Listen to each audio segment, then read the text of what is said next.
महाराष्ट्र राज्य आज एका ऐतिहासिक आणि महत्वाकांक्षी जलसंधारण मोहिमेचा साक्षीदार बनत आहे.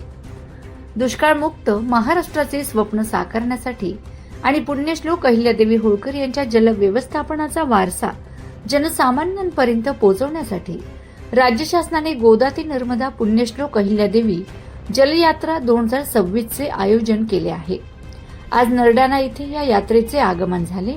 या प्रसंगी जलसंपदा मंत्री माननीय नामदार राधाकृष्ण विखे पाटील उपस्थित होते. महाराष्ट्राचे मुख्यमंत्री देवेंद्र फडणवीस यांच्या नेतृत्वाखाली आणि उपमुख्यमंत्री एकनाथ शिंदे तसेच उपमुख्यमंत्री सुनेत्राताई पवार यांच्या मार्गदर्शनाखाली महाराष्ट्र राज्य समृद्ध आणि सक्षम बनविण्याच्या दिशेने पाऊल टाकत आहे. यातील सर्वात महत्वाचा टप्पा म्हणजे दुष्काळमुक्त महाराष्ट्र.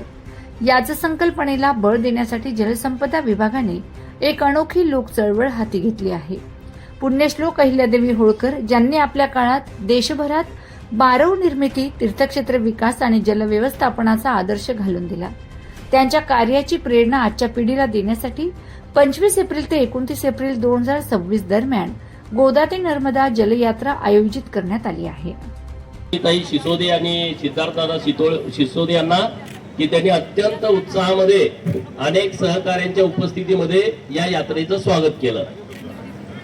या देशमुख आणि उद्धव महाराज उपस्थित आहेत. तर अखंड राज्यभर या अहिल्यादेवी जल यात्रेची चर्चा सुरू आहे. पहिल्यांदाच ही यात्रा निघते. पाण्याचं महत्व लोकांना समजावून देणारी, पाणी आहे तरच जीवन आहे आणि म्हणून महाराष्ट्रातल्या सगळ्या लोकांचं लक्ष हे अहिल्यादेवी जल यात्रेकडे लागलंय. आणि विखे पाटील साहेब राहणार नाहीत, गिरीश महाजन साहेब त्यांच्या सोबत आहेत. तर मी परत एकदा खूप खूप शुभेच्छा देतो.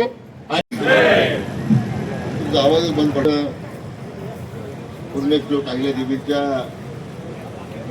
त्रिशताब्दीच्या निमित्तानं गोदा ते नर्मदा या जलयात्रेचं आयोजन करण्यात आलेलं आहे. आज नरडाणा येथे यात्रा स्वागत करताना उपस्थित कारकून संप्रदायाचे अधिष्ठान हरिभक्तपरायण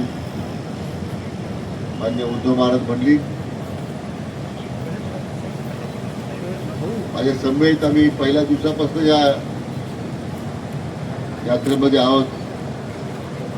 माननीय आमदार गोपीचंदजी पडळकर, राज्यसभेचे नवनिर्वाचित खासदार माननीय रामरावजी वडकुते साहेब,